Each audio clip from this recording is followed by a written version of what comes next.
on, guys? What's going on? So before I get into my my little rant, I want to give out my shout outs real quick. So my first shout out, of course, is Disorderly Product News. You know, he helps me out quite often. Positive messages and good motivational words, constructive criticism. He's there for me, and I appreciate that. You got to go check him out. Another one, Andre Shouldn't Drink. Okay, I'm gonna be on his podcast sometime in the upcoming week. It might even be tonight. Just waiting to hear back from him. He reached out to me today, told me we're gonna set it up. I had horrible reception at work today, so I just got out of work and I'm waiting to hear back from him. So I will be on his podcast soon. Another one is Derek Lambert. Okay, he actually has an addiction channel, and how it started off was him kicking heroin.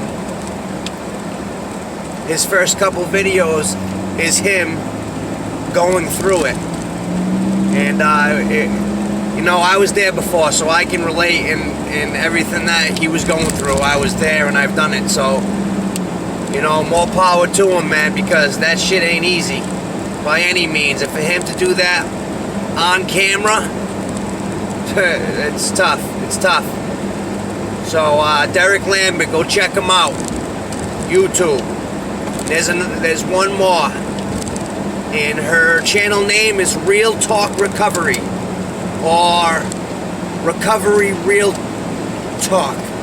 It's one of the two, but you'll notice it because between the three words there's underslashes, so it's real _talk/recovery, or vice versa, the other one I said. So those are my shout outs. Those are the guys I want you to go check out. All my subscribers, check them out because they got good messages. So what I wanted to talk about, I haven't put out a video in quite some time. I've been kind of busy with a lot of stuff going on. But I wanted to talk about positive and negative energy. Okay? In most of my life I lived the negative aspect of life, you know what I mean? Because everything was negative. So if you're constantly around negative, you think negatively. And I always thought negative. I could look in the mirror and pick apart myself for hours on everything that I hated and I didn't like about myself.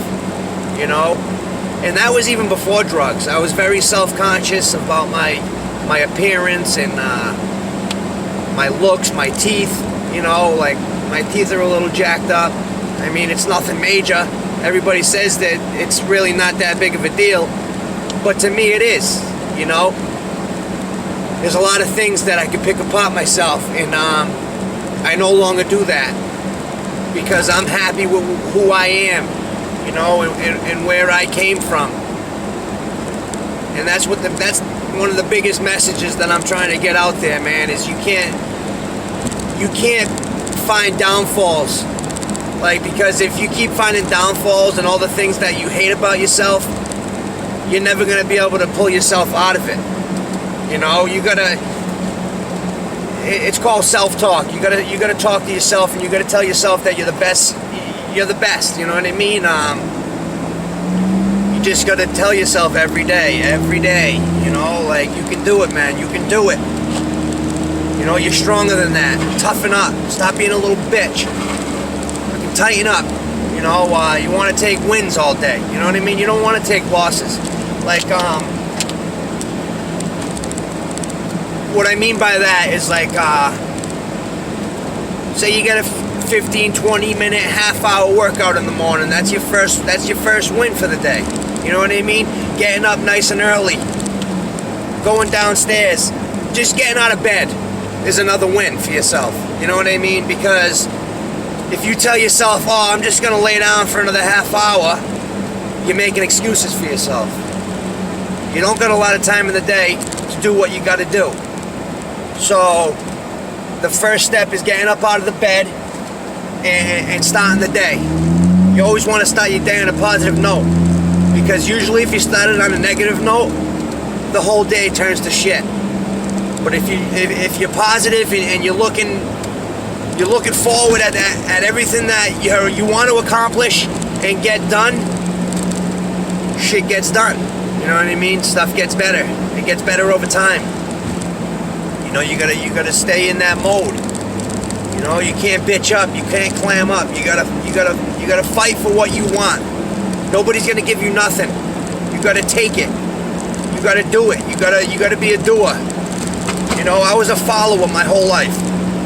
I always wanted to follow everybody and do what everybody else was doing. And I never had my own thoughts. Never had my own thoughts because I was always going off everybody else's thoughts. You know, nowadays I don't do that shit.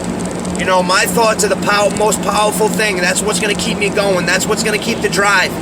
You got to keep that fucking drive. You got to drive. And if you don't drive, one slip up, man, one bad day, one anything, and you're back in that obsession. You know, and you know, I've done it way too many times. You know, way too many times I've done that. You know, I had some good clean time, some sobriety. I felt good. I was in good shape. You know, I was banging out push-ups left and right. I just felt awesome. You know, but I only felt awesome for the time being, because as soon as I got back out into the real world and reality, everything hit me.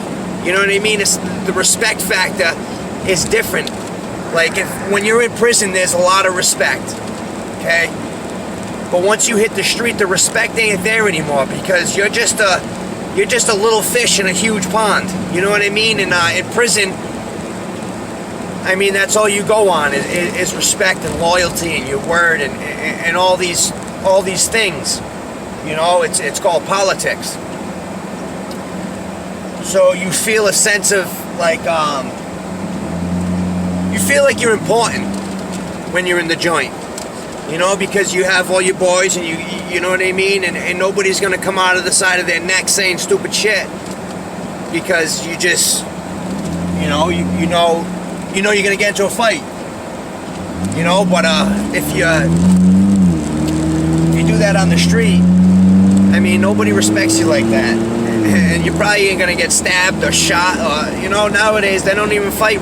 They don't fight like they used to. You know, when I was growing up, it was throwing the pork chop and the biscuit. You know what I mean? I mean, nowadays, you got 13, 14, 15-year-old kids walking around with guns, shooting each other. Like, it's just nuts. It's crazy.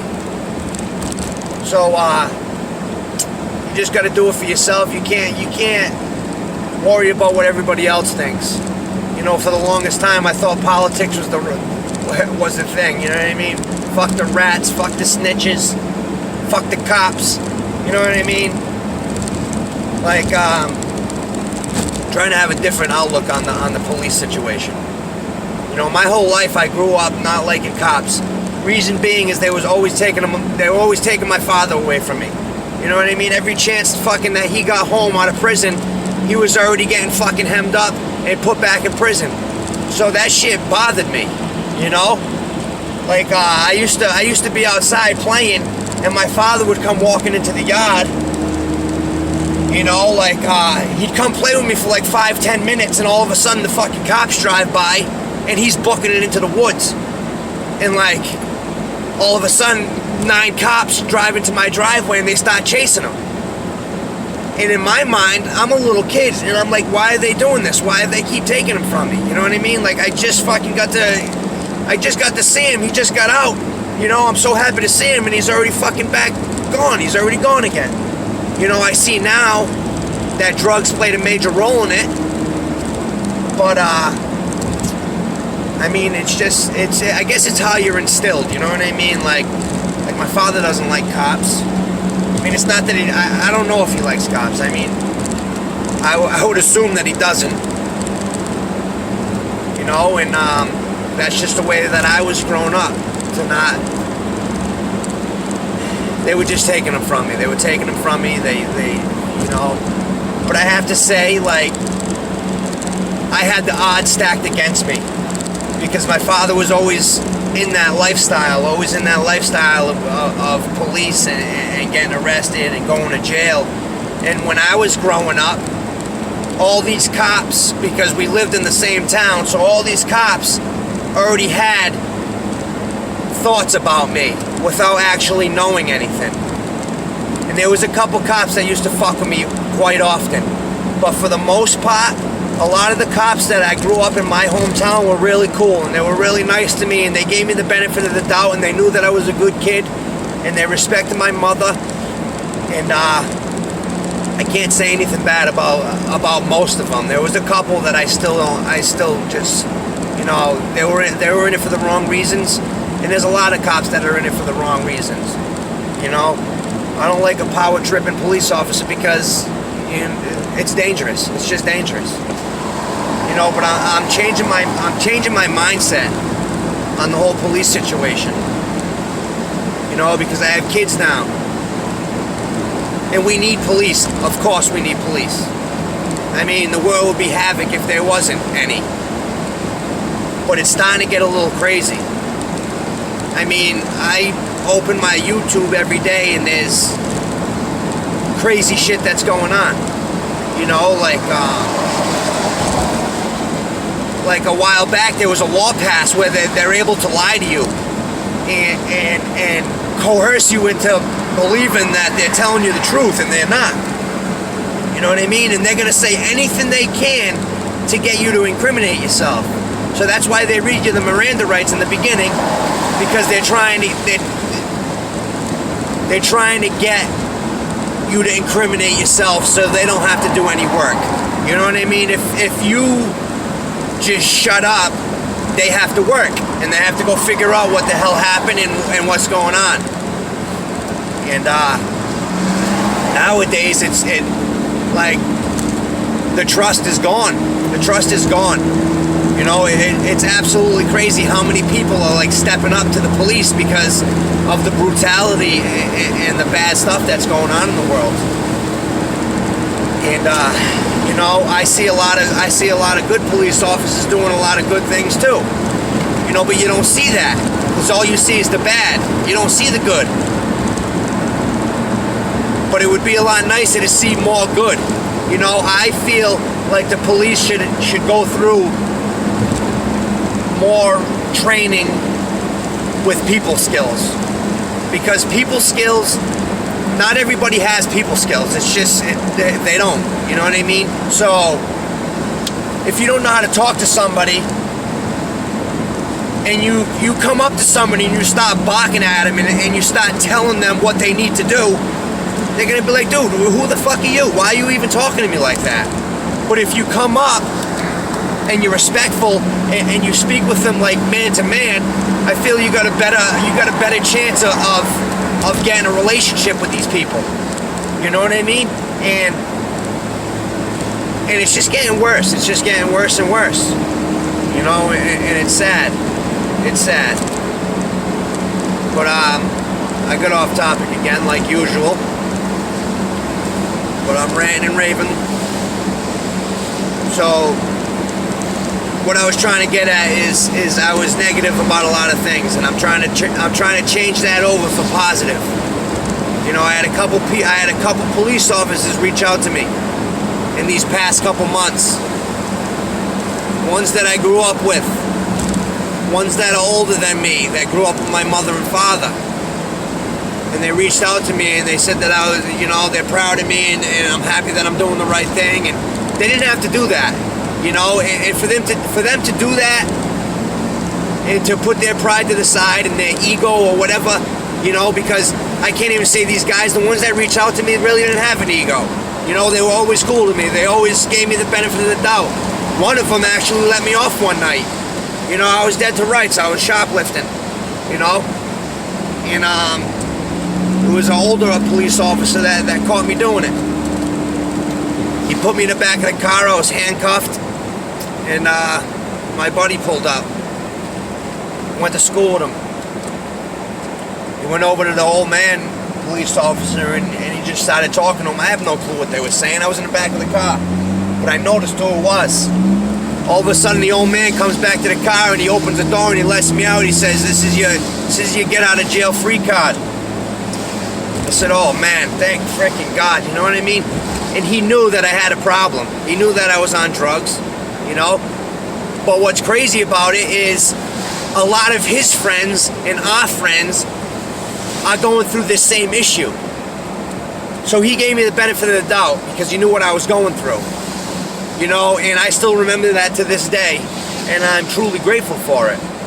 I'm not going to put any names out there because that's not my position to put anybody's names, but they know who I'm talking about, and if they see this, they know who I'm talking about. And I appreciate it, and I respect you, all you guys.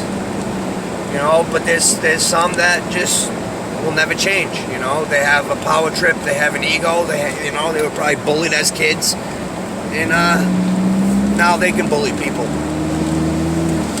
know, and it's sad.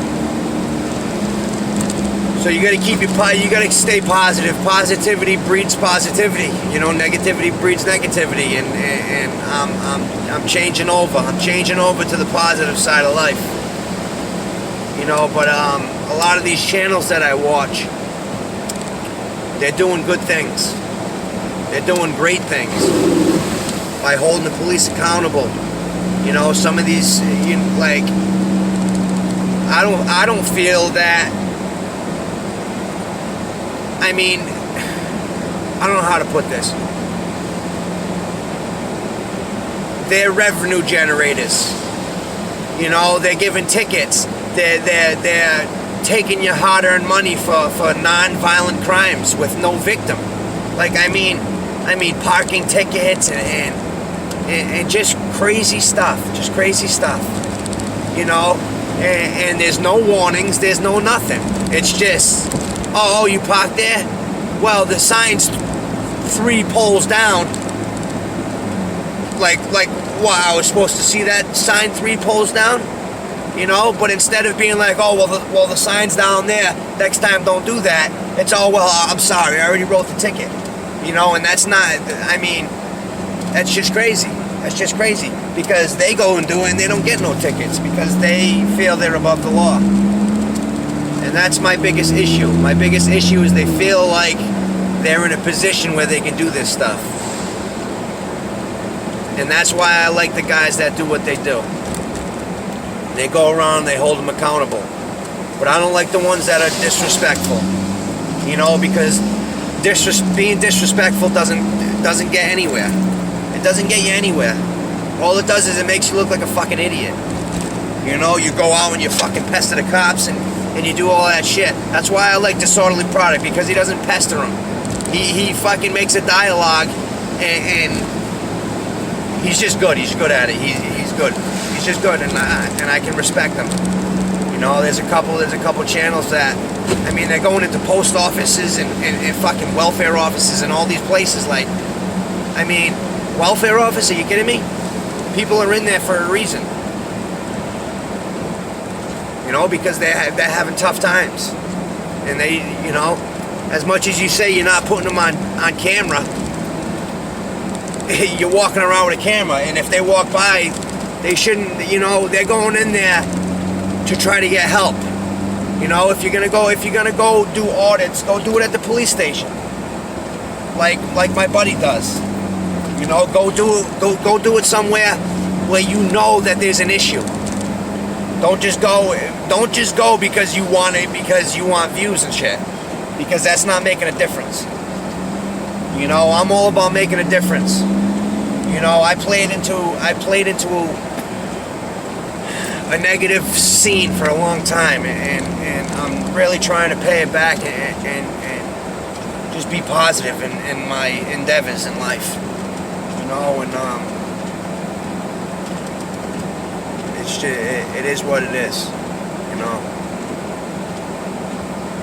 But this is still my phone. It's probably a little fuzzy. Yeah, it looks a little fuzzy. I've got my camera right here. Wait 1 second, guys. I want to show you. Well, I got this one right here, right? I got this little guy. That's for my. This is for like my car. I want to put this one in my car, a little HD. Okay, but this is my new camera.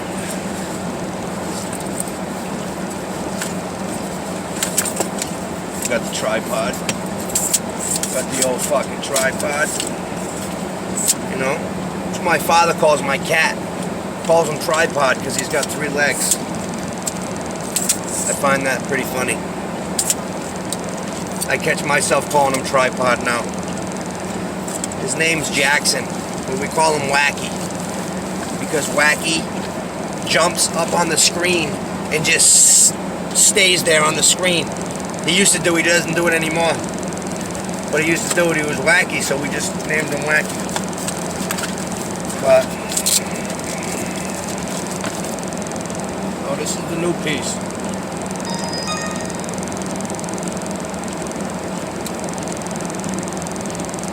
You know, the battery keeps dying awfully fast on this.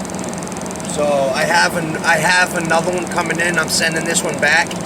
For anybody that doesn't know, if you buy anything on Amazon and you got a Kohl's near you, you can bring anything from Amazon right back to Kohl's without the box or shipping or packages or any of that, and they'll ship it out for you.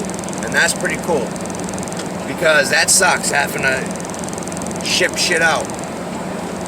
But this is my camera. I'm gonna do one in a little while. But I wanted to show you guys that. I'm doing things. I'm making stuff happen. You know, I've been very adamant on hitting up all these channels. Trying to get my name out there. Some of them are probably like, what the fuck, kid? Give me a break. But I mean, I'm persistent. You either love it or you hate it. Persistence. It's got to be done. If you're not persistent, you're not going to get anywhere. You miss 100% of the shots you don't take. And if you don't take them, you never know. I mean, this is the first time that I actually find comfort in speaking with you guys and talking with you guys and just venting, man. Just letting my shit out. Letting my issues out. For all my subscribers, I would really, really appreciate it if you guys can give me some ideas on what I can talk about. What you guys want me to talk about. Whatever you want me to talk about, I'll do it. I mean, you know, I got a lot of wisdom, a lot of knowledge, a lot of stuff that I can talk about. So I just wanted to make this one a quick one and get it out so you guys can check it out. I haven't put one out in a while, but I'm gonna try to get one with my new camera tonight and put it out. And I mean, that's it. I appreciate you guys. Go check out Andre Doesn't Drink, Disorderly Product News, Recovery Real Talk, and Derek Lambert. Thanks, guys.